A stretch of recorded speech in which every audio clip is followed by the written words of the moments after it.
Welcome to the Six Rings Cane Show, a show dedicated to Miami Hurricane sports, featuring the legendary Larry Bluestein, Jazz Santana, Vish, and Danny Gillette. Let's go Canes. And welcome to the Six Rings Canes pregame show, joined here by Vish and Danny Gillette.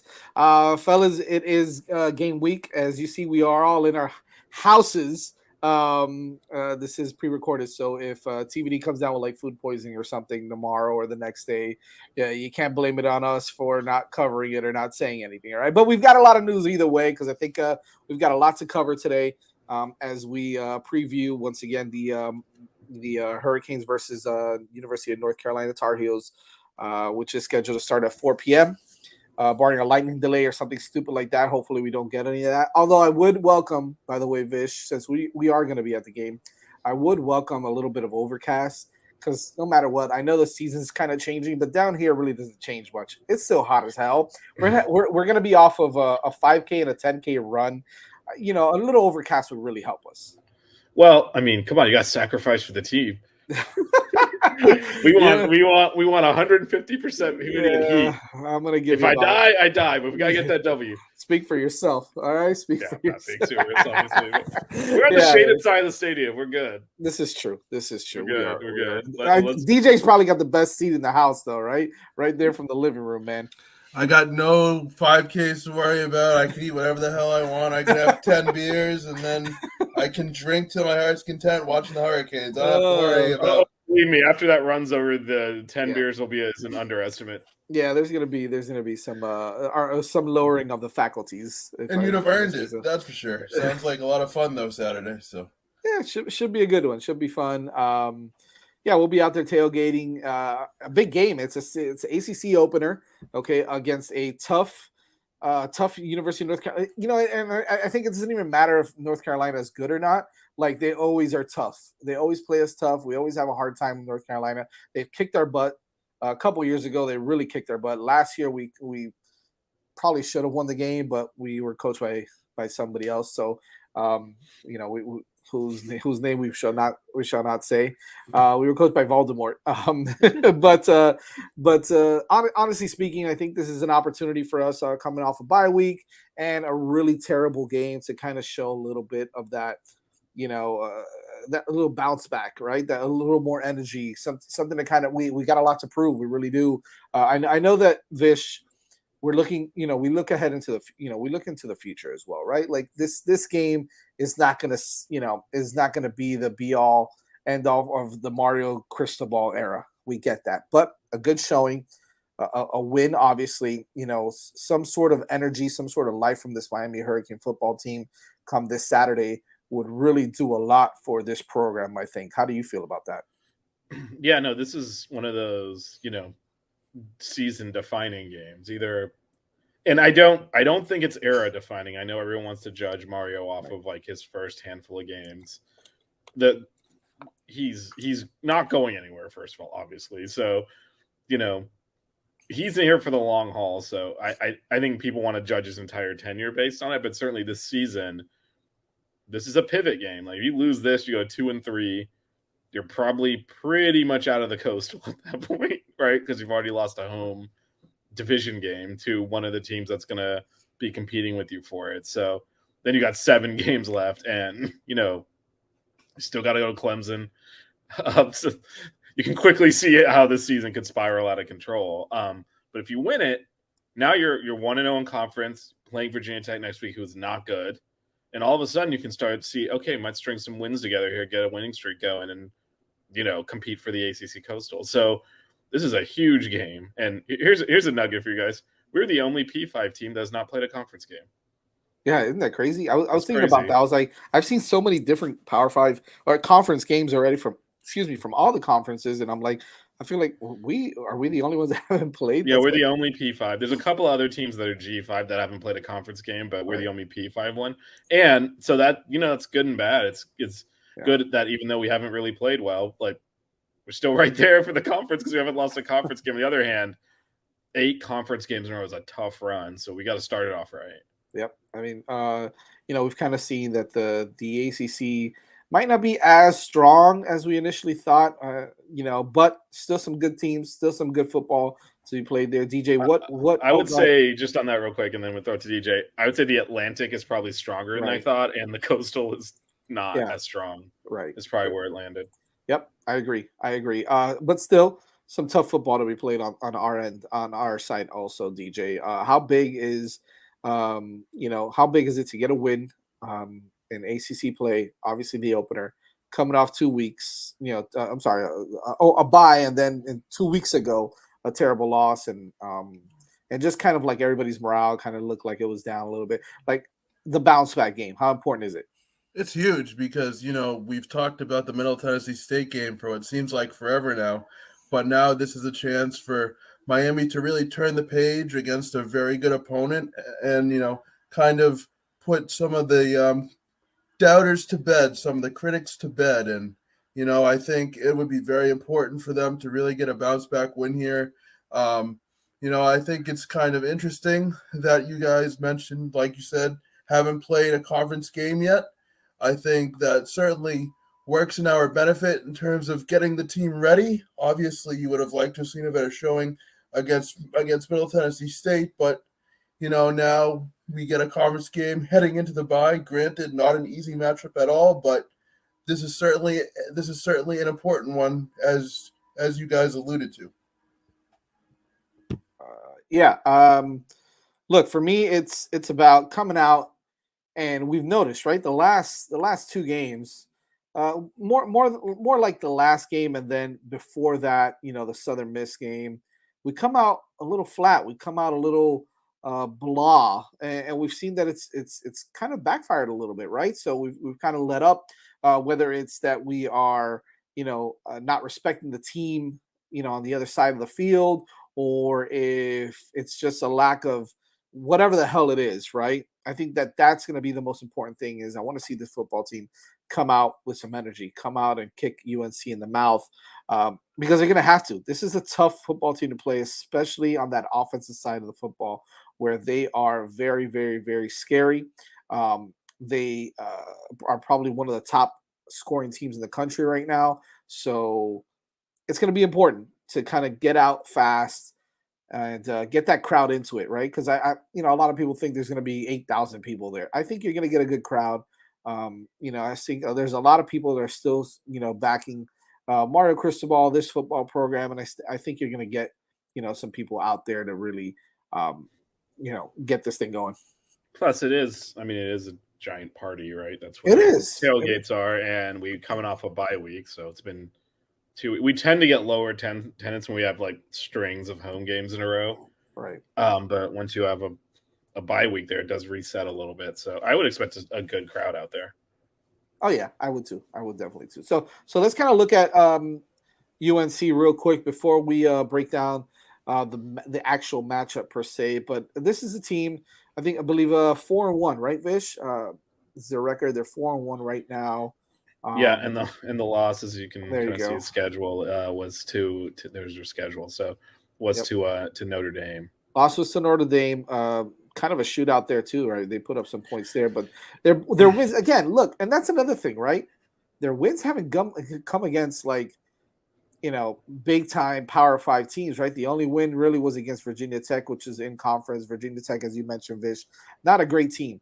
I mean, Appalachian State. That was crazy, right? That game was nuts. 61. That game was nuts. We've seen that Appalachian State is okay. Then you saw them lose to Troy. Oh well, they almost lost to Troy. Actually, they won on a Hail Mary. I forgot about that. But App State is it's a G5 school, right? It's a Group of 5 school. They're actually new to FBS. So like Georgia State, not a big time school either. Not a big time program. Florida A&M actually hung around with them. Georgia State was also, they had to make a comeback in. They won in the fourth quarter. So you're right. So I mean, look, and the only team they lost to was a Notre Dame team who actually is not great either. Yeah, I mean, Notre Dame lost to Marshall. If you want to say like, how could you lose to Middle Tennessee and then beat North Carolina? Well, Notre Dame lost to Marshall and then beat North Carolina. So there you go. Yep.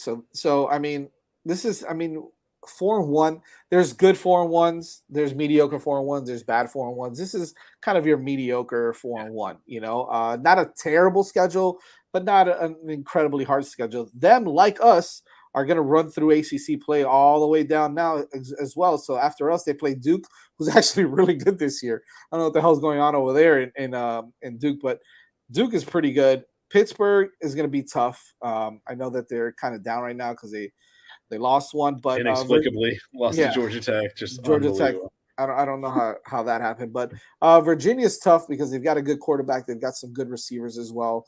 Wake Forest, of course, probably the second best team, I would say, in the ACC right now behind Clemson.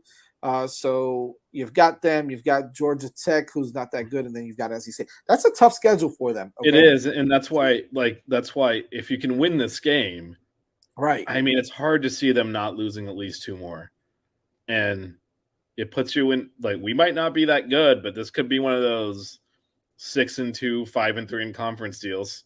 Yep, and it gets you to right. Yeah, and the tiebreakers matter then, which is why this game is massive. I can't overstate how big this game is. Yep, I agree. We're actually going to pull up here so what I want to talk about with you guys first and foremost is this quarterback for University of North Carolina, Drake May, who, by the way, his brother Luke May plays on the basketball team for UNC. He was a power forward for UNC, or is a power forward. I'm not even sure if he's still there or not, but he's not still there. But his claim to fame is he hit the game-winning shot in the national championship game. I believe it was 2018. I want to say. Okay, yeah, hell of a player, by the way. So Drake May is kind of built like his brother too, man. He's 6'5", 230, 240 pounds. He's a big dude. He kind of reminds you of the build. He kind of reminds you of like that Josh Allen build. He's a big guy, big, strong guy with a strong arm. And they've got, some really good playmakers. The one thing that they don't do great, believe it or not, is actually run the ball, right? So we saw a couple years ago how well they ran the ball. Now they run the ball. They're okay. They run the ball okay. But it's obviously their air raid attack is their strong. You got to play the long game. We wore them out 2 years ago. They're ripe now. They're still tired from running all those yards, man. 100-yard wind sprints are exhausting. The 8th or 9th time you run down the field untouched, that can get tiring. So hopefully we can take advantage.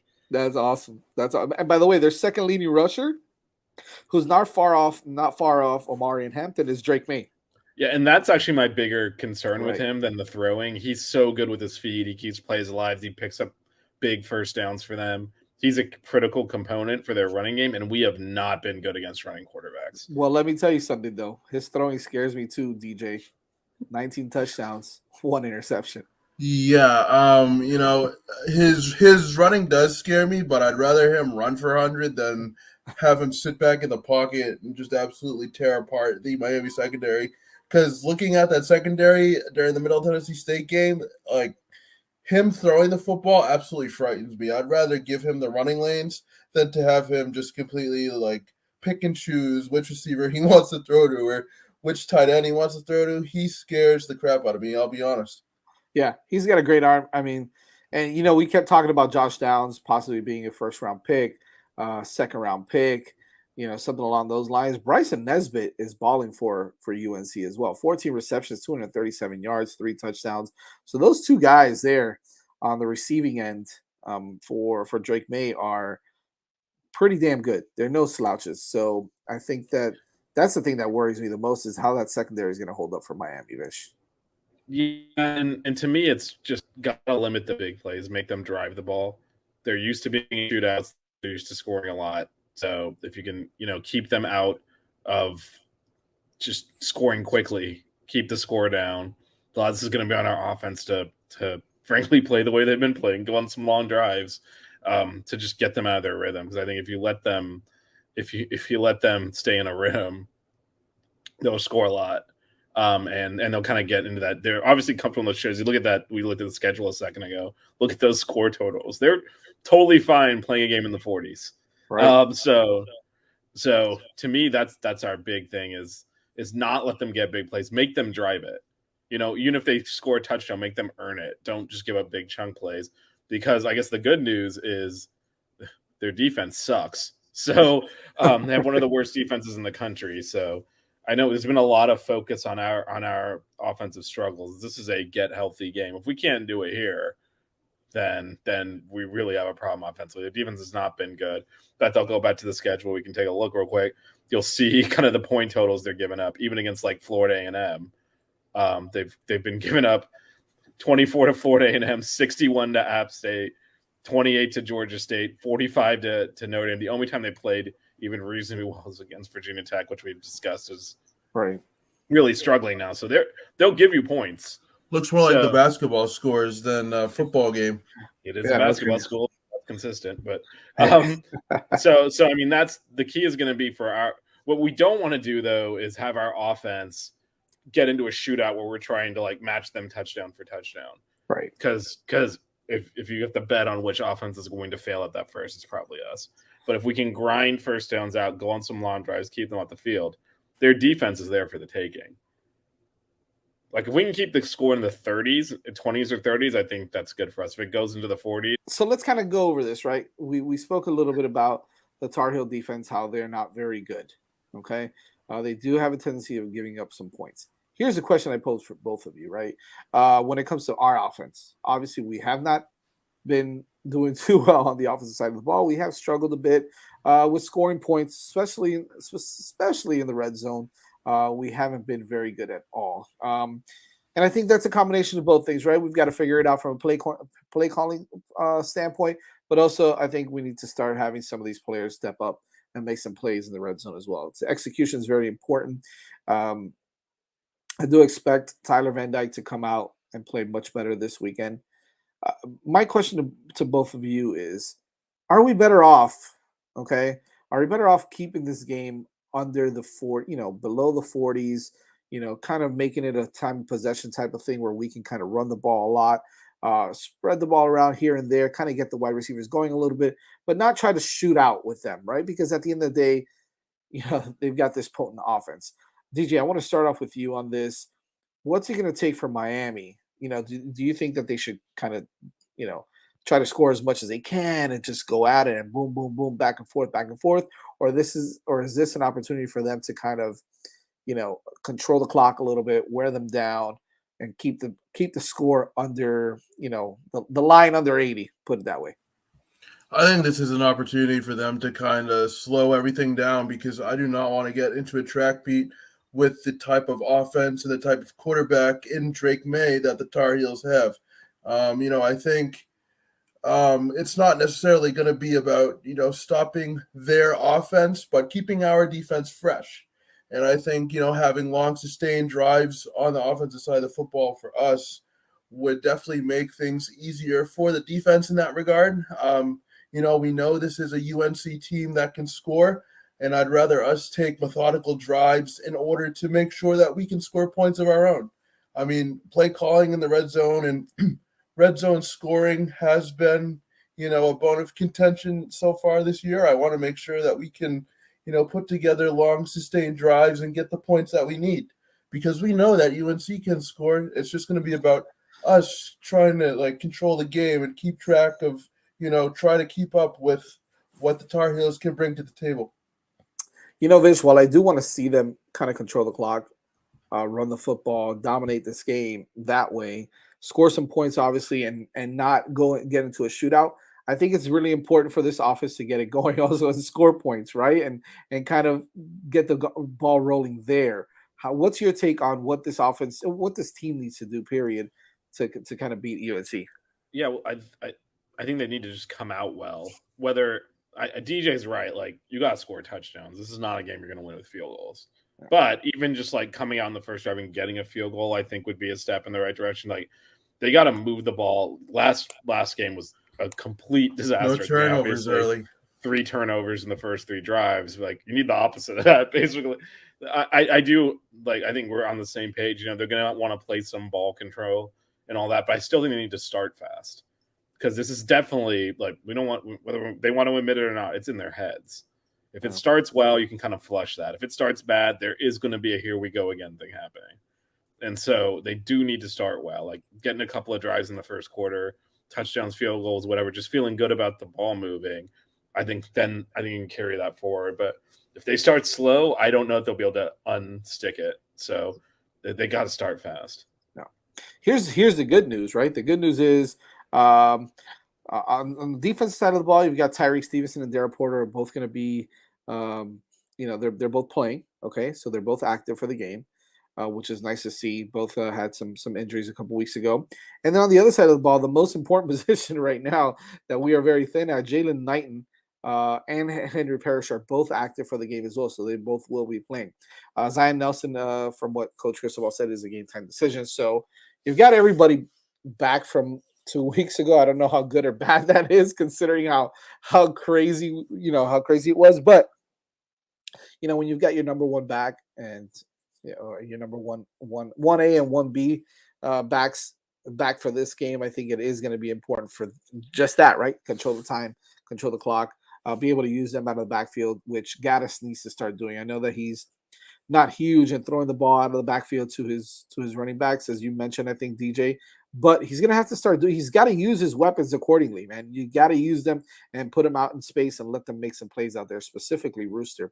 I think he's the best guy pass-catching running back we have. You got to use him that way. You got to get him in open space. And we've got to be able to score some touchdowns. So that's the good news, right? They all will be back. The bad news is it looks like I believe we're going to be without the services of Elijah Arroyo. So another opportunity for Will Mallory to step up and to play the way we all think that he's capable of playing. You are going to see some Jaleel Skinner, which I'm excited about also because he's shown some flashes that he can go out there, he can compete. So this offense pretty much has all their weapons, right? Because I love Elijah Arroyo, but he hasn't been really used the way he's should have been used so far. So I'm not going to count him as a weapon yet until they start to use him more, and God knows when that's going to be now. So we won't speculate on how long he's out, but this is an opportunity for Will Mallory to again step up his game. There's a lot of talk about how he's just underachieved, I guess is the right word. So for me, it's going to be important for those guys to step up. How important is it to have Henry Parrish and Jalen Knighton back, Vish? It's huge. And I'm a big Thad Franklin fan, but he's such a different back. And it's kind of like if you have a pitcher, and he's only got one pitch, now we have multiple pitches. Like all we were going to be able to do is throw the fastball.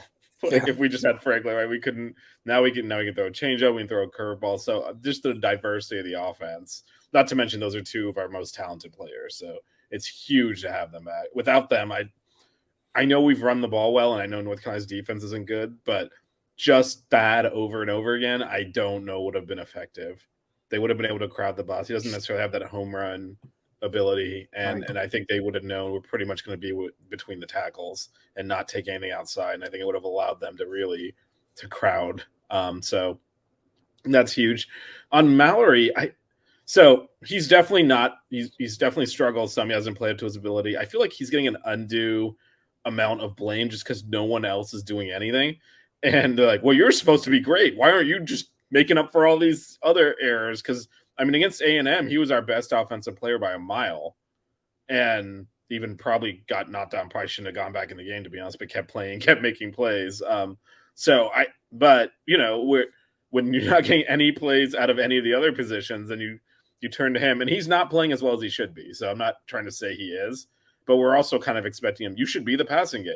Do it all by yourself. Yeah. And that's unrealistic. So we need other guys to step up too, because your tight end is more effective when they got to worry about your receivers. So I think it's going to be a group effort to step up. And when the ball gets, he's got to catch the ball. He's got to block better, like 100%. But we need other guys on the edge to step up too, to give him more space to do that. Right. I agree. Yeah, his statistics, they're not bad. Like his statistics so far this season, let's see, he has 12 catches for 127 yards, but he managed to really make an impact. Like Fish said, I think it was in the fourth quarter of the Texas A&M game. He is getting, his targets, and he has come up, pretty good in big moments. I just think that, he's kind of just not been the explosive player that we thought he could be. That's not to say he's not producing. He is, but, I just think that, kind of like Vish said, I guess, when you have basically, 80% of the offense not performing and he's the only one that is, he's going to get some criticism thrown his way. And I think it's kind of unfair right now. We'll see how the rest of the season goes, but to me, he's not my biggest complaint on offense. Fair enough. Before we get things going here, I got a couple more things that we want to go over. Number one, actually, before we get into key players to watch, and then the keys to the game, this is also a big recruiting weekend for the Hurricanes as well. They've got some big time recruits coming in to visit, and some secret ones as well. That some secret visitors that obviously are going to be in as well that we won't name, but. I think it's going to be exciting, right? You've got some of the big time guys. You've got Francis Mauigoa going to show up here to support his Canes. He's all Hurricane. You've got the Edge. You've got Jaden Wayne, who's also going to be down here. Riley Williams. So the whole IMG crew is going to be here. Nathaniel Ray Joseph, who was on the show a couple months ago, he will be down to watch the game. Ruben Bain, who I think it's safe to say that he's the number one priority for this Miami Hurricanes team. We got to get Ruben Bain on to Coral Gables. So Ruben Bain will be there as well. 4-star offensive line commit Antonio Tripp, who's also an IMG guy, just transferred down here from Maryland, from your neck of the woods, Vish. Offensive lineman Frankie Tinalau, one of our favorite guys. We love that guy. We had him on the show as well. He's going to be out there. I think you've got some big-time 2024 kids that are going to be in the stands as well. You've got 5-star defensive lineman David Stone. You've got 5-star cornerback who's a huge priority for this Miami Hurricane team, Desmond Ricks. Cornerback is going to be out there as well. I believe he plays for American Heritage, if I'm not mistaken. You've also got another 5-star defensive lineman, Justin Scott, who's going to be out there as well. Another big-time top 247 edge guy, Ernest Willer. Let's see who else is there. Ernest Willer. You've got another edge guy, Booker Pickett Jr., and another interior offensive lineman who's another 4-star guy, Eddie Pierre-Louis. So you've got some big-time names that we know of, right? There's other guys that I know that are going to be there as well. This is an opportunity for Miami to show out, right? To be able to play really well and get these guys going. I know there's some other wide receiver prospects that a lot of fans are going to be wondering because – quite frankly, obviously, it looks like we're lacking in that position, right? As far as depth and production, I think that getting some big time wide receivers is going to be huge. I'm sure you'll get some of those guys out there. Aside from Ray is obviously going to be there. So, and I'm sure you're going to get guys like the Washington Twins and all that. But huge recruiting opportunity for the Canes to really show out and play really well against North Carolina. Guys. I think this is going to be important. I have a feeling that we might all agree on at least one of the guys, but give me your top 3 players that are going to be a key to success. Actually, you know what? Let's do something different. Let's go top 2 players on offense and 2 players on defense that you think are going to play a pivotal role in this weekend's game against UNC. DJ, we'll start with you on that. Tyler Van Dyke and Will Mallory offensively. Shocker, right? And then Corey Flagg and Jafari Harvey defensively, because they've been like the top 2 pass rushers for this Hurricanes team. So they need to continue to, kind of provide that, level of play. I like that. Vish, who do you got? All right, I'll pick different people since since those will just say the same thing. Obviously, I think Van Dyke is the one you were talking about. You said we're all going to agree. Yeah. But I'll go with Jalen Knighton. He showed so much. Took my other one, bro. You let me go I'll first. have to pick somebody else. Yeah. You let me go first. We just gotta generate big plays, and he is a big play maker, and he hasn't really done that this year. Now's the time, man. And then the other one, I'm gonna go with Frank Latson. I think. So if you recall the last game, unfortunately, I do. He really had some rhythm going with TVD. TVD is a guy who's like, when he's comfortable with the receiver, the ball goes to that guy, and it tends to work out well. And he was having that going with Restrepo before he got hurt. And, after Garcia came in, I don't think Latson even had a target after that. Not that I remember. It was all from TVD. No, I think you're right. I think that's a relationship that is developing. And we got if he can have another big game, we've been saying we need that go-to guy. It could be him. Defensively, I can just start listing corners, but we'll go DJ Ivy, Al Blades, because I'm still comfortable with Stevenson, although he hasn't played as well as last year, I should say. But I think those secondary guys, because we looked at the stats earlier.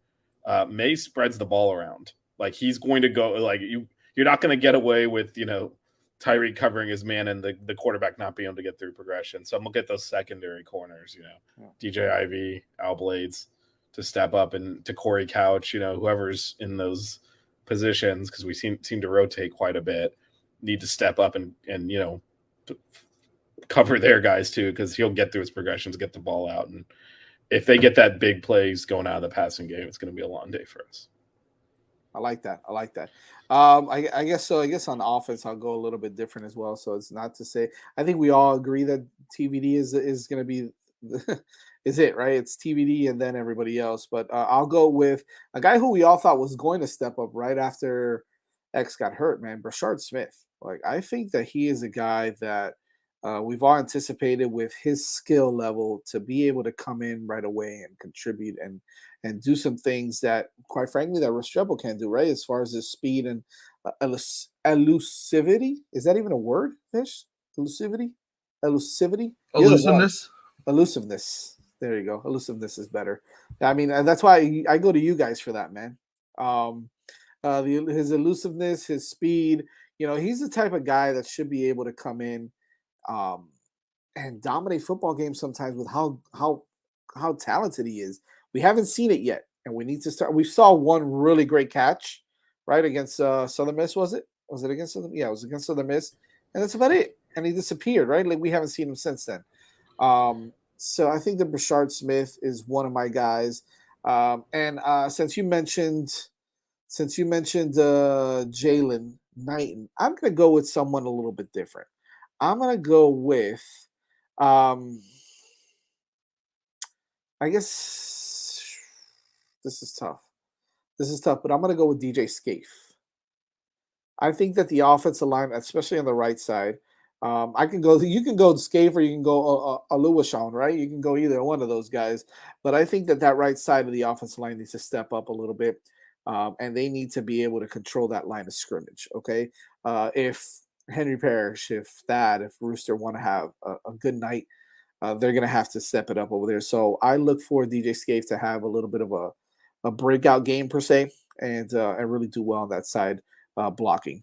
So those are my two on offense. On defense, all this hype about Akeem Mesidor and how well he did, in the first couple of games, kind of disappeared, right? I know he sat out one game, was kind of hurt. Didn't really play against MTSU really well either, so he kind of disappeared.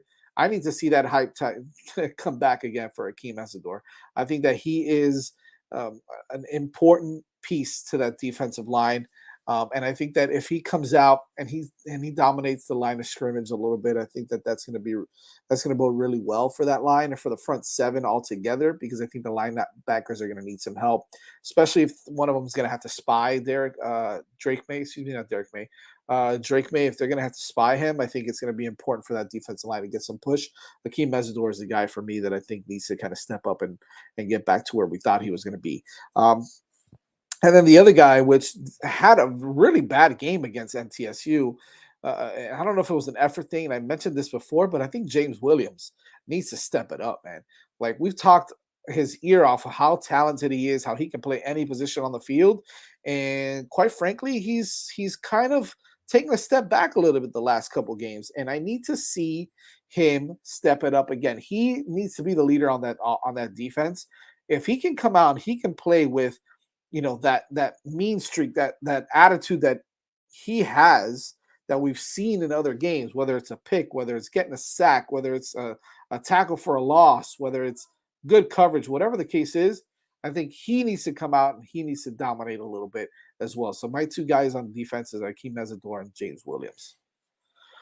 And then, of course, keys to the game. I think that's going to be pretty obvious on some things, but your keys to the game. Vish, we'll go the other way around. We'll start with you on the keys to the game. Yeah, I'm just going to give you one because I think it's going to decide its turnovers. We need to force turnovers. We have forced one in the last 2 games, and it was off of one of our own turnovers. So we got to force turnovers and not turn the ball over. I think we need to win the turnover battle by 2 at least, 2 turnovers. So if we have 1, we need to force 3.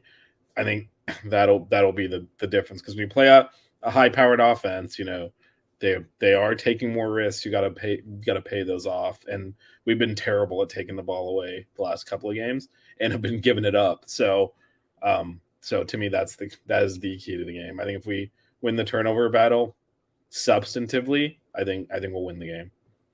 So you're a lot better at those big words than I am. DJ, what are your keys? Offensively, drive the ball down the field methodically. Don't try to get caught up in the speed game. Just try to focus on moving the chains and scoring points. And then defensively, they have to get pressure on Drake May or else it's going to be a long day. I want to see an improved pass rush on Saturday. Fair enough. For me, it's all about the play of Tyler Van Dyke. Tyler Van Dyke on offense and the secondary on defense. If those two can hold their own and be productive and execute, it's all about execution for me for on both sides of the football. If they can do that and they can contain Drake May as much as possible, they're going to score points. I think we're just going to have to contain him a little bit.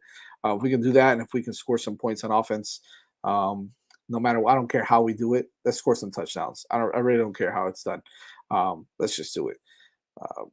Simple enough, right? I know that the keys to the game are pretty easy because we haven't seen much, especially the last game. So we need to see more. So it's easy to say we need to see this and that. But it's the truth. It is what it is.